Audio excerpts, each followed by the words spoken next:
Hello everyone. Today I'm going to show you how to connect Google Maps API to n8n. So let's get started. Firstly, go to n8n and log into your account. Once you've logged into your account, you're going to click on Create Workflow. So click on it to start a new workflow. So here, what you're going to do, click on the plus icon on your top right.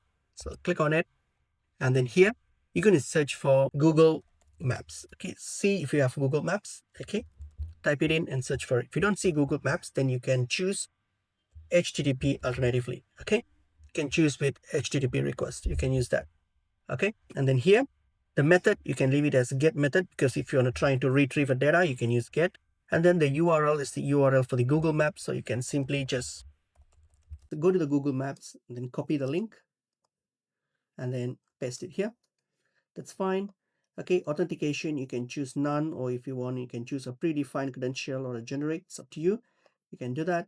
And then once you have set up everything, all you have to do is click on execute step.